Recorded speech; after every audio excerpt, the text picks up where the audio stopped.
Hey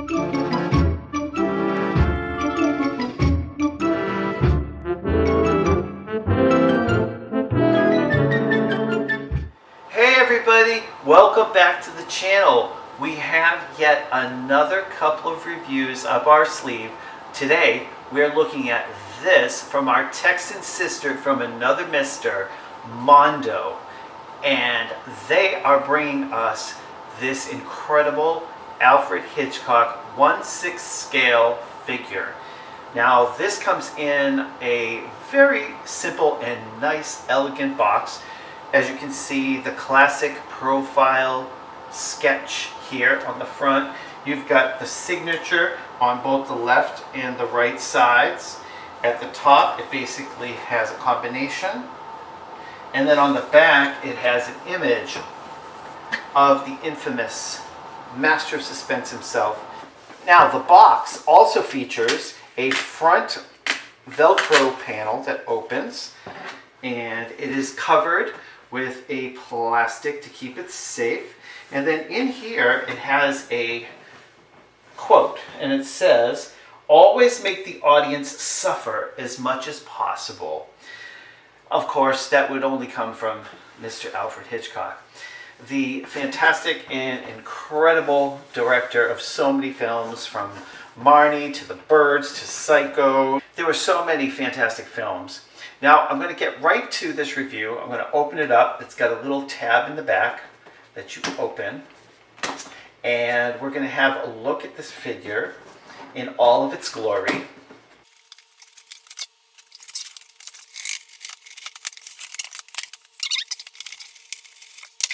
So here he is out of the box. There were many postponements on the delivery of this, and you know, in their favor, I have to give Mondo credit for wanting to make sure that they got it right for their collector base. We heard that there were several various issues with the box and with the paper, something to do with paper in China and the making of this figure. Now, as you can see, it comes with the figure himself. It comes with a raven, with a clap slate, a scary knife, two hands to replace the current hands that he has, and there are two cigars. And then in the back, we also have a stand base, the posable stand holder, and then his director's chair. So this looks like a fantastic set. I think that the retail price on this is $185, if I'm not mistaken, and I think that these are currently available. So I'm not exactly sure of the quantity made, but I think it's worthy of taking a closer look. It's kind of elaborate, the packaging in and of itself, because of the two trays and the scale of the figure. It comes with our favorite of all, silica gel. We'll not get into this now. You can look that up on Google if you like.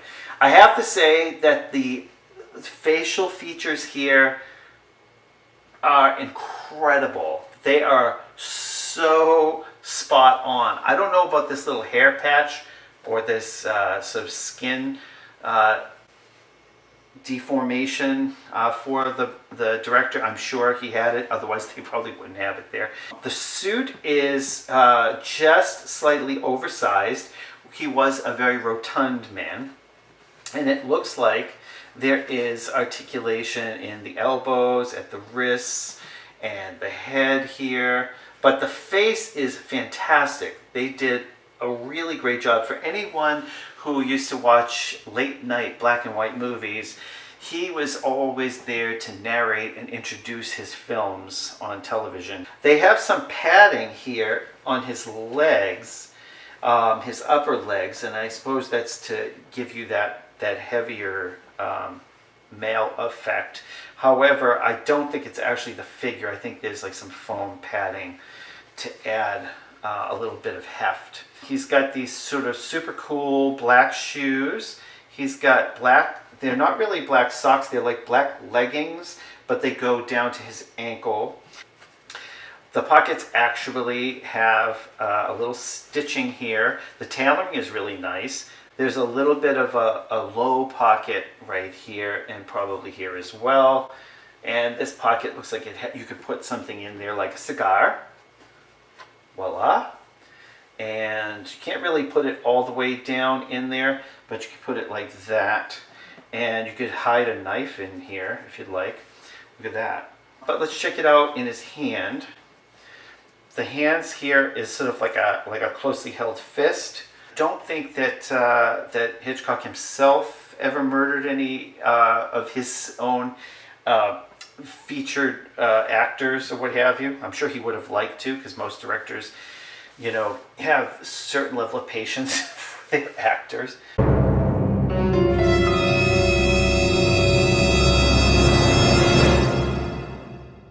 He comes with this raven. Now the raven has no moving parts that I can see.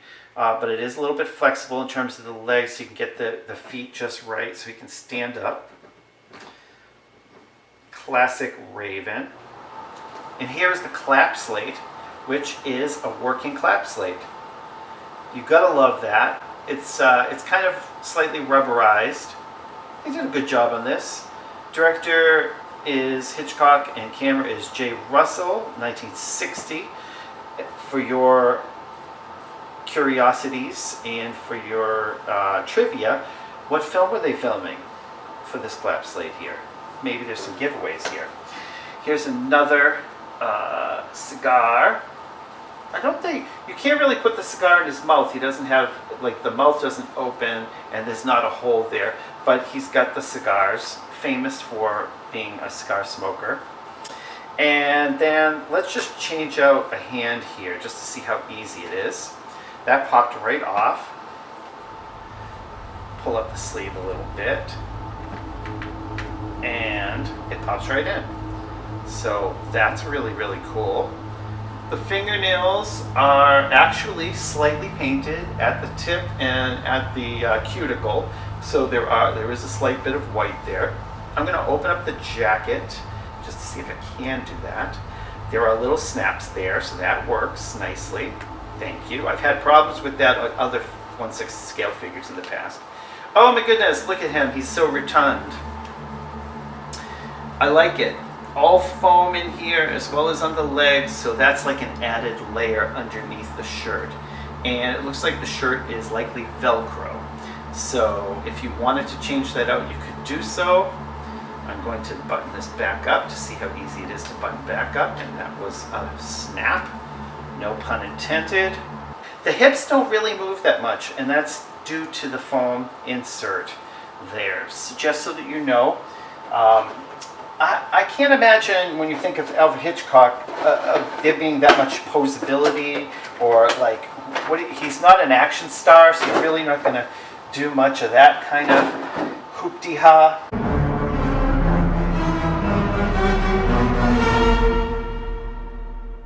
Now let's see what we got here. We got the base, and the base is kind of cool. It's got a little bit of an elaborate design on there on the bottom. Can you see that in the light? Okay. And then on the opposite side, it's got one slot. And as you can see, he can stand just fine as is. I'm not going to put him in too many positions, but I did want to show you the stand. It has a male slot on the bottom, goes into the base here, and it's got a nice shape. It's like a little bit of almost like a diamond, and that pops right in, and then these little spokes open up. Now here's the director's chair. It comes wrapped in plastic, each part does, which is nice. It gives a little bit more protection, and this should just, in essence, just open up like a regular director's chair. It is an actual miniature director's chair. On the back, it reads Hitchcock like it should, and it's actually quite a nice little design. Let's see here. What does this do? Oh, does this lock it into place? Oh, look at this. Oh, look at this. This will give you a little idea of how bendable he is. All right, well, not too bendable.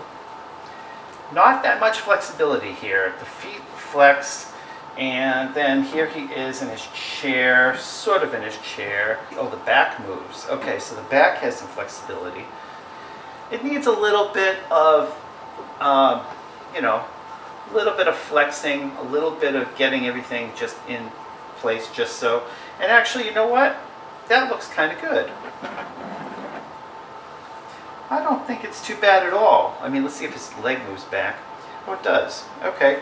So it depends on how you want to do this. You could actually give a little bit of a, oh, look at that. You can just cross his knee, cross his leg like that. Actually, this is pretty cool. You're going to have to be a little bit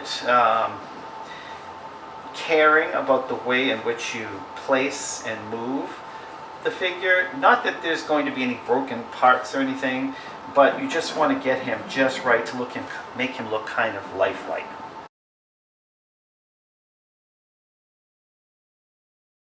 I do like the cigars. I think it's a very small piece and makes it look like a cigar that's been unlit, and but there's no tobacco on the ends, so they could have just done a few little kind of paint marks to make it look that way. The Raven is really, really standard. It's just solid black. There's no paint for the eyes. I would say on a scale from 1 to 10 in terms of paint application, particularly for his face, I would give him a 9, if not very closing in the 10. The hair is really well done. It's very fine. It's very well sculpted. Human-like.